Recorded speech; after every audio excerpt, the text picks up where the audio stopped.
Hi everyone, welcome to another episode of Water Academy by Water.io. Today I'm going to do the opening short because we have a very special guest with us. So intro and we're back.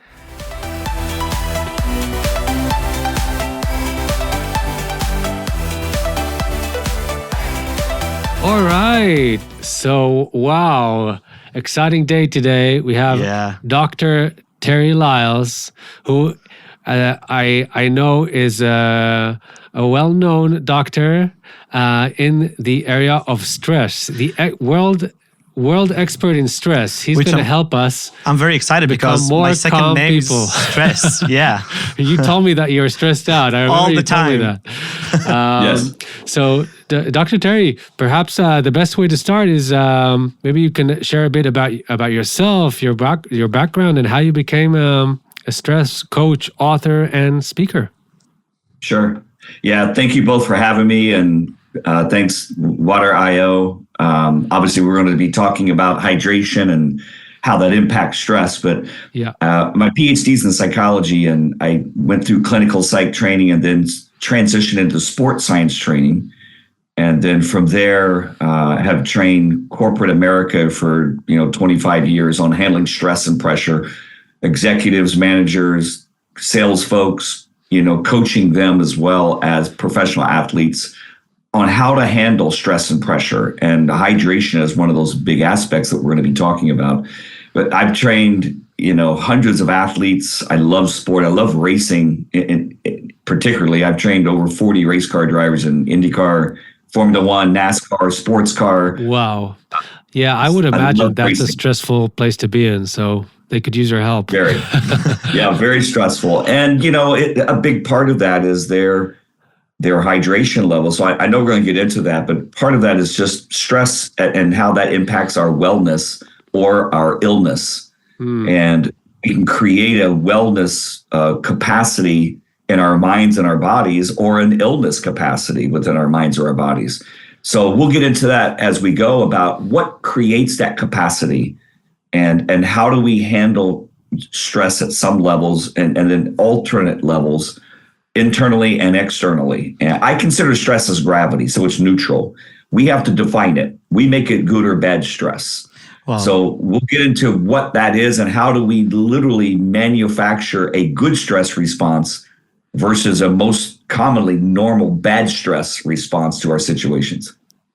All right. So before we dive into the tips of how to control your stress level, which I'm really excited to hear because I'm a stressful person, I wanted to ask you, I really am. So I wanted to ask you, what inspired you to focus on stress management and wellness? It came out of my dissertation that when I was studying, and my dissertation became my first book, and it was basically how to avoid burnout. And so I studied for 4 years about why people tend to burn out or have symptoms of burnout in their lives. And it came down to a simple hypothesis of we have an inner and an outer balancing system, and how we put those two together could be the difference between potentially burning out or being very, very successful with anxiety, not without it, utilizing anxiety, because anxiety is a natural chemical flow that we all have through a hormone called cortisol, which we all need in our bodies, which gives us a fight, flight response. Yeah. It's how to categorize that, understand it, and break it down to where we can control the anxiety, not allowing the anxiety to control us. Yeah, that makes so much sense. So in your experience, what are the most common sources of stress that people face today? Common is really interesting as a word because there's so many different stressors in our lives. It could be financial, it could be relational, it could be our work, it's occupational, it could be health. It could be, weather situations, depending on what we do for a living or where we are in the world when bad weather hits. I live in South Florida, in the United States. Hurricanes bring a lot of issues for people. Stress is gravity. It can come from a lot of areas, but I find probably the top of that list is just our own mind-body capacity of how we navigate stress every day, which could be all those things put together. but it's basically an inner balancing system of what I call stress utilization, about how to utilize the stress correctly and versus it utilizing us or manufacturing bad stress in us. So common is really a great question because it comes from a lot of different areas. Yeah, it makes so much sense when you talk about utilizing stress, because we need to have some drive to achieve things if we want to be successful. So it's interesting. It connects in my mind to, I've been speaking to.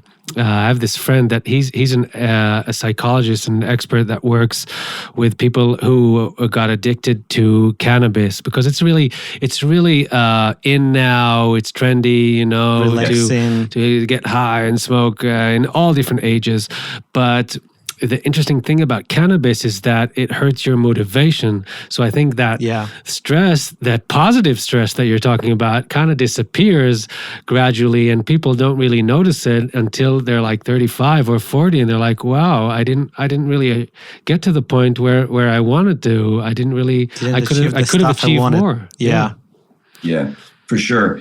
I've trained thousands of fighter pilots for the Air Force and the Navy here in the United States, and I started Air Force training with seasonal affective disorder, which is a lack of sunlight on the brain, and how that affects pilots, because pilots cannot be medicated, to your point, whether it's cannabis, whether it's antidepressants, and fly aircraft. So we had to find natural ways to help fighter pilots understand and utilize, not avoid, but utilize mind-body capacities to overcome fatigue, any kind of tiredness, lack of sleep, energy levels shifts, all those things that we had to manufacture basically naturally. So we went through light boxes, using light on the brain naturally, because light creates melatonin in the brain that creates what we have in serotonin, which gives us relaxation. It does the same thing that antidepressants does,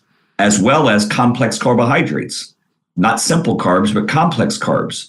And then rest and sleep cycles during the day, every 90 to 120 minutes, making sure that we take a 2 to 5 minute recovery break. We found ways that we could naturally help fighter pilots, and that's what I took into race car driving, that's what I've taken to corporate America, on how to utilize stress and relax at Mach 2 with your hair on fire, as we say. So I can't tell a fighter pilot to slow down because it's stressful. I can't tell a race car driver it's dangerous, don't go racing today because you might get hurt. It doesn't work in my world. You know what I'm saying? So, and it's funny because great performers, elite performers and professional athletes don't use the word stress. They use another word. They call it competition. And great performers and athletes love competition. We hate stress. We have a bad connotation of the energy that stress is, which is gravity, that we have to define. And as I help people redefine stress in their lives as competition, not as something demonstrable or a threat that could hurt you, you utilize that stress and it becomes power, motivation, and inspiration for success. So regarding to that, what are some effective strategies or techniques for managing stress you recommend for people like me, which aren't in the Navy or doing like racing sports? Yes. Well, I think, the top short list is taking care of our mind and our bodies. What I mean by our mind first is knowing that, meditation is very important throughout the day. And again, I train fighter pilots and race car drivers and professional athletes to meditate, Mach 2 with their hair on fire. So what am I talking about? Well, first of all, most people would say, I don't know how to meditate, or I don't meditate. I don't understand it. I don't know what to do. And I ask a simple question. Do you know how to worry? And everyone knows how to worry. Worry is negative meditation. All you have to do is change the object that you're focused on. So we're all prolific meditators. We just have to change the object. So I train people how to change the object mentally from a threat to a challenge. So that's the first response mentally. And then emotionally, it's being able to control those emotions. And you can't control the firing chemically of the emotion, but you can control how long you're angry, how long you're frustrated, how long you're anxious, how long you're sad, how long you're depressed. Okay, there's a linear state there that we can manage and learn to manage from a mind-body capacity, and how quickly we can transition. And then spiritually, the third cycle is mental, emotional, spiritual, physical. So spiritual is the third cycle. And it's basically understanding what really motivates me. Like, what is at the core of my being? What is my inspiration? What is the power that I have inside of me that God gave me, and I have to put discipline around it. So, talent is something we're given. Skill is the discipline we put around to become great at who we are, not at what we do, at who we are, because then what we do just becomes a byproduct of that. So staying in touch with that spiritual capacity of my purpose, my values, my core strength of who I really am and who I was designed to be. And then lastly, physically, which is rest and sleep cycles, hydration, which is a huge platform of that.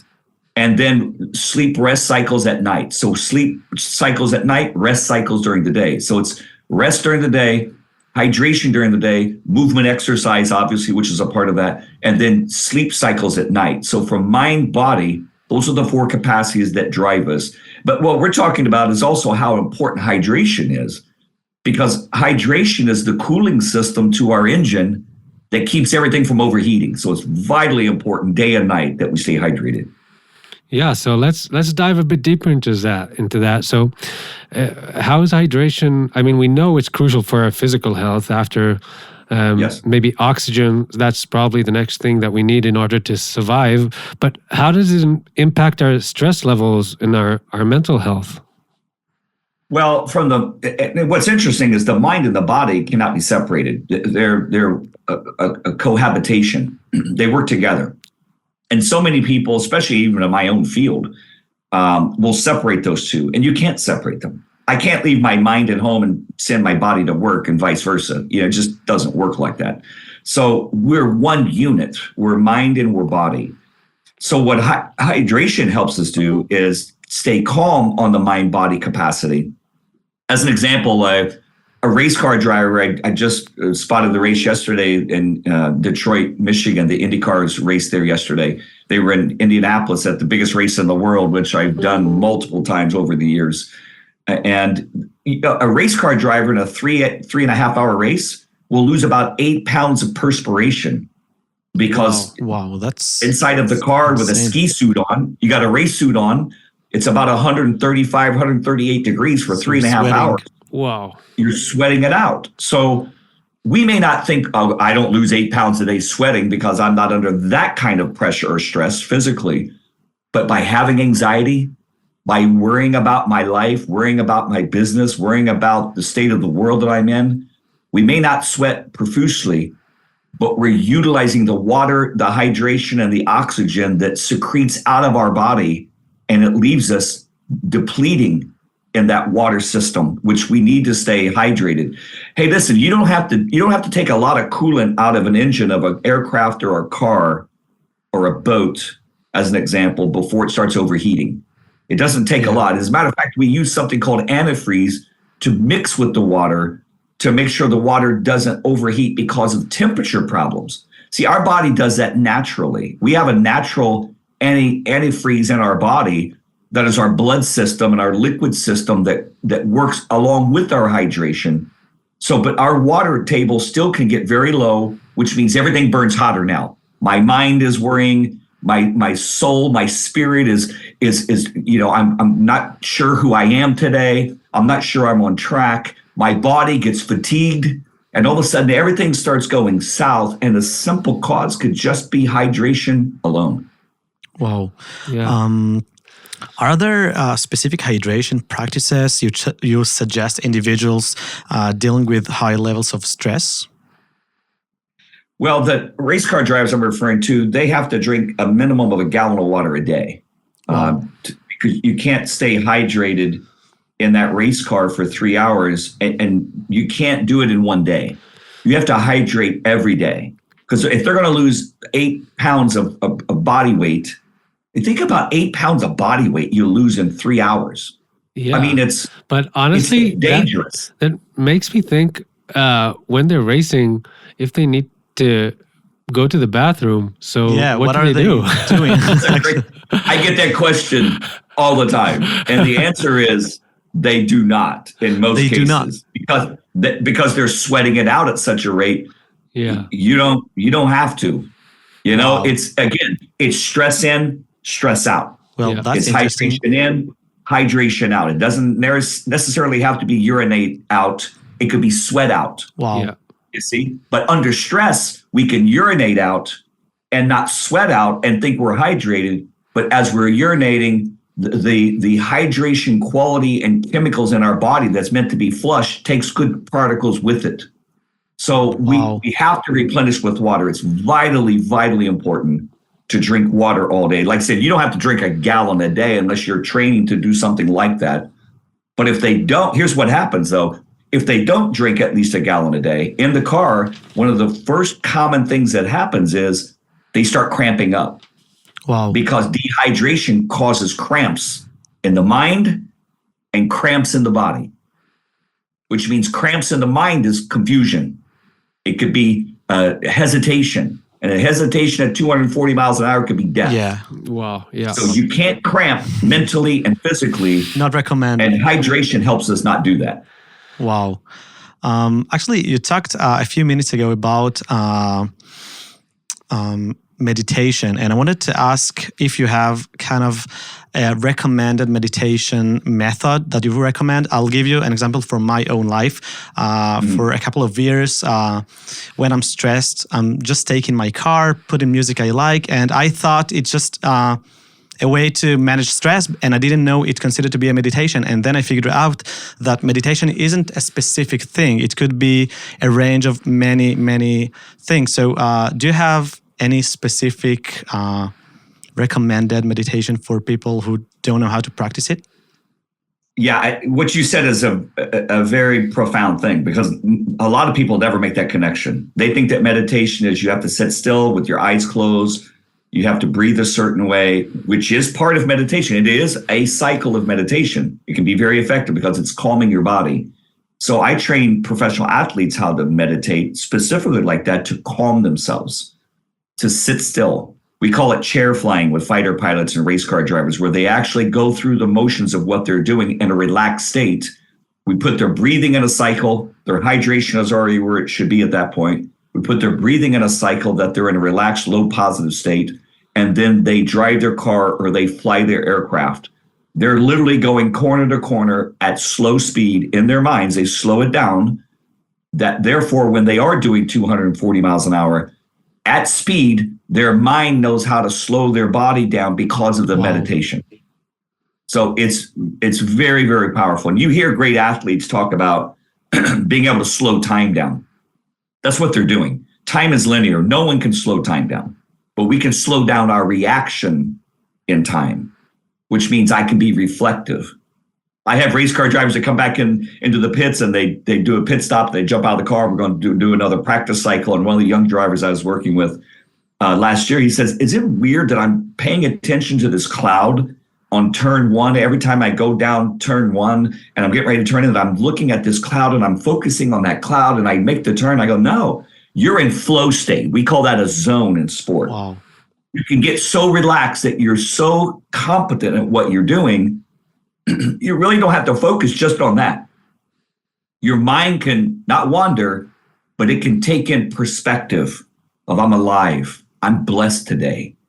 I'm doing what I love. I'm driving a race car. I'm a CEO of a company. I'm a stay-home mom. I'm a student in school and I hate math, but I love learning.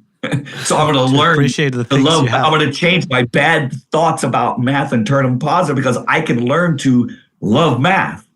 Wow. So meditation, to your question, is anything that slows the mind body down and gives you perspective and perception that you're in control, possibly when you're really out of control. So perception and perspective are very different things. And it's knowing how to focus on those two, bring them into a homogenized state where they coexist and we slow down time, therefore speed up our performance and everything that we do.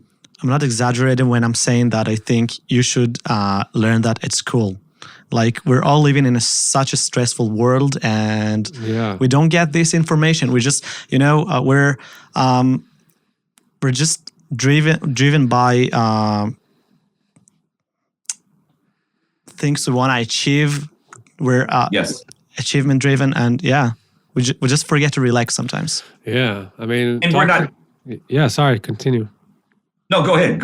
I was just going to say that talking about stress, I mean, geez, the world's going crazy. There's war everywhere. The economy's going crazy. There was, I mean, we joke about it at home when I talk to my wife, like, what's happening in the last few years? We had the coronavirus pandemic. That was just insane.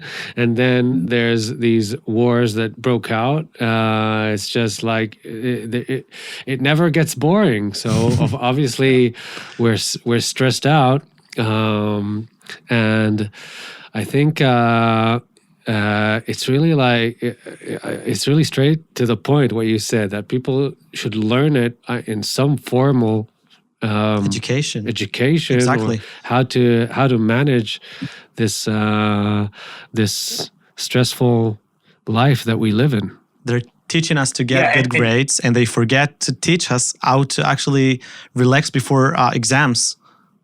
Absolutely. And I had done a lot of training and coaching with students at all ages, from elementary all the way up to, doctorate degree persons or medical staff, especially going through medical school, that sleep 4 hours a night, and they're cramming, and it's the most unhealthy journey you'll take in your life for 4 years, doing residency and double shifts. And it's highly, highly stressful going through the medical world of training. Yeah. And what they don't do is they don't train them how to do what we're talking about. Yeah. So they're medical doctors. They learn everything about the body, the mind, as much as they need to, nutrition, and they don't teach them how to calm themselves under that pressure. So the irony there, it's practicing medicine. They're learning to practice medicine, doing it in a very unhealthy way. And they can't even take their own medicine. You know what I'm saying? So it's really a diabolical training system when you think about it that way. But so part of my job with medical training personnel, which I've done a lot of with universities and training technology systems, as well as like the Air Force, the Navy, race car drivers, other athletes. I've trained in, NBA, NFL, Major League Baseball. I mean, I've trained a lot of different athletes in a lot of different sports on how to relax. But here's the key. It's not just say, hey, just relax. Relax is just a word. You have to turn it into a verb. You have to make it an action. Relaxation is an activity. It could be doing nothing. Doing nothing is an activity if you're trying to be anxious, because you feel like you got to do something. So we end up in this busyness state of the world. Like, I have to be doing this. I have to look at my phone all the time. Somebody should have texted me by now. What is social media saying about me now? What should I say to social media? We're constantly just indelibly impregnated with information to the point that it's overload in our world. Yeah. And as a result of that, stress becomes our enemy, not our friend. So if I can teach you to love your stress during this Zoom call, I've done my job, because great athletes and performers love their stress. They just don't use that word. They call it competition, as I said earlier. So it's changing the mindset of stress is not my problem. My problem is insufficient periodic recovery. I don't know how to recharge my system through hydration, through rest and sleep cycles, and through movement and exercise during the day to power my engine to be as efficient as possible. Although I can sense that, spirits of change in the world of in the medical world. They start to understand that the mental health and the physical health are one. Like, the mental health impacts the physical health. Yeah. It's taken decades, and it's hard to imagine that it's taken that long, but it has. I've been doing this for decades, and it literally has taken my life cycle.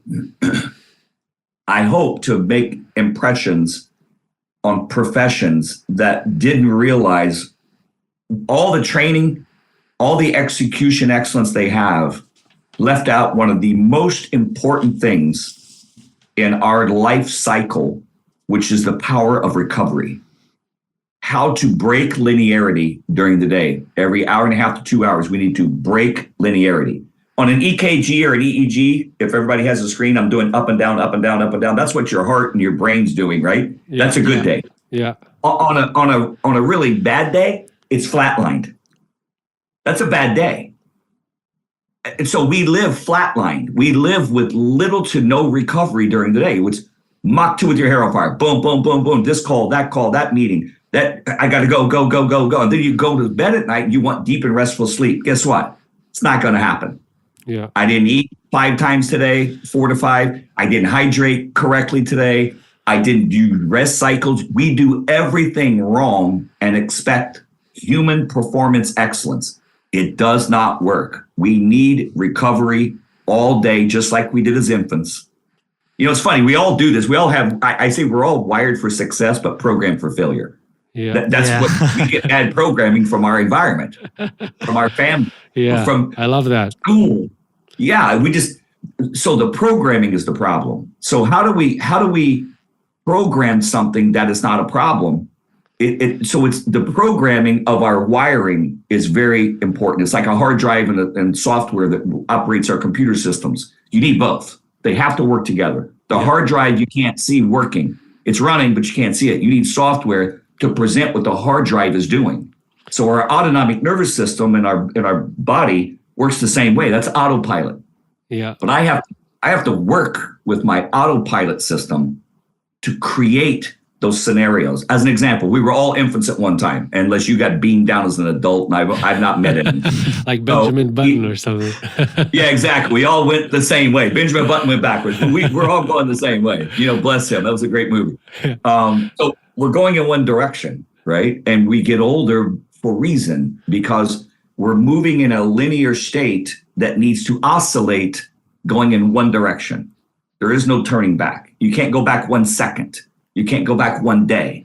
It doesn't work. Gravity is pushing us like in a race car or a fighter pilot in one direction. Wow. You can't drive in reverse that fast. Have you ever tried it? It doesn't work. The gearing doesn't work. You can go in reverse a little bit and remember about the past, but you can't throttle back fast enough in reverse because you'll blow the engine up because the gearing is not designed that way. Yeah. Okay. So we're geared to go forward in a fast, meticulous portion, but we have to recover. And if we don't recover, we've got serious problems. So we're all born as infants. What do we do as infants? We eat, we sleep, and we export diapers every 3 hours. That's it. That's all an infant does. You eat and you sleep. You eat and you sleep. You eat and you sleep. And then every so often you export a diaper. And that's your whole life. So we know how to recover. You're supposed to eat and sleep all through the day in portions. Well, as we get adults, we don't need that much sleep, but we need equal parts of rest. What does that mean? 2 to 5 minute recovery breaks. I call them pit stops, just like in racing. In Formula One, they do 2.5 second pit stops because they don't fuel. In IndyCar, they do them about 8 seconds because they hit 4 lug nuts and they fuel. In NASCAR, they do them in 13 seconds because they hit 5 lug nuts 4 times on 4 different tires and they fuel. So if you don't have 3 seconds, 8 seconds, or 13-second intervals in your day, and I teach you how to do that, you're just too busy to stay alive, stay healthy, hydrated, awake, and proficient at whatever you do. So for the listeners that are many of them are probably professionals that go to work. Actually, while you were talking, I was thinking about our CEO of our company. It's his company, so obviously he's working very hard. But he could use probably some of those methods. I think all of us can. Yeah, for sure. Yeah, so just to give it kind of a CEOs and executives are some of the highest burnout rates out there. Yeah, because they have to manage everyone's stress, from the stock market to the earnings reports to the people issues to management teams. I've worked with many, many CEOs and still do to this day, because C-suite folks, CEOs, CFOs, CIOs, these individuals are at the top of the spear, if you will, and it is very stressful. Yeah. So just give a recommendation. If I understood, it's every 2 or 3 hours, take a 5 to 10 minute break. That's something that can tremendously help. It can be as short as 2 to 5 minutes typically, and it's about every 2 hours. 90 minutes to 2 hours is typically how our body cycles. That's our wiring. That's how we're wired. Okay. And a secular emotion to keep us going. Okay. So like when we're asleep at night, this is pretty interesting. I do a lot of sleep studies and coaching with performers, because without sleep, everything goes wrong. Just like hydration. You need hydration. You need intake of complex carbs and protein to fuel the body's throttle system. Rest and sleep fuels the brake system of our brain, right? It slows the brain down. That's what complex carbohydrates do. Water neutralizes all of it and makes it work together. So we have this really interesting engine management system that includes the engine, the drivetrain, the wheels, the tires, and someone who navigates it. That's us. That's our decision making. So we have to be in that system. But to recover every couple of hours, you need 2 to 5 minutes. It could be as simple as just getting up out of your seat and walking down the hallway. Yeah. Yeah. It's that simple. Just unplug for 2 to 5 minutes. Listen, I've watched people's lives and careers change in a 3-hour session, because they could walk out after 2 to 3 hours of me working with them, like I'm talking to both of you now, and they can start on the next break doing what I'm asking them to do, just understanding how to utilize recovery, not just shift a recovery base. Do something intentional to meditate and move yourself to a place of recovery that when you come back, you're refreshed. How do you know you're refreshed? You feel it. You focus better. Yeah. It became more fun. It became more interesting. Our body will reward us when we put the recovery deposits into our mind-body capacities. That is so amazingly useful, and I will do that. So will you, Gil. And definitely. I hope some of our listeners will get some value out of this, because this is just crucial to live a healthier and happier life, which is our mission, right? But unfortunately, yes, we are out of time, and the studio here are nudging us to end. So, Dr. Terry Lyles, I want to thank you so much for joining us today. Thank you for your time. Thank you for this amazing insight and information from all your years of experience and fascinating experience with so many athletes, Formula One racers. I mean, wow, that's really cool. I think that's one of the most important episodes we've ever had, and I think each one of us can take something from it. For sure. Yeah, I've had a great career, and I'm still working on that recovery career today and enjoy it. So you can find me at terrylyles.com if you have questions, comments. I have resources there as well. Really, thank you guys. And, remember to hydrate. I mean, I'm always hydrating. Sure. We need to ship you a Smart Water IO bottle. I have one. I have one, actually. Right. Really? I haven't poured it in it yet, but yeah, I have one. Okay. Amazing. So that's good. Yeah. If you want to learn more about Water IO, just hop on our website, water.io. You can learn all about our product, read the reviews, purchase a product if you wish to, and we will see you in the next episode.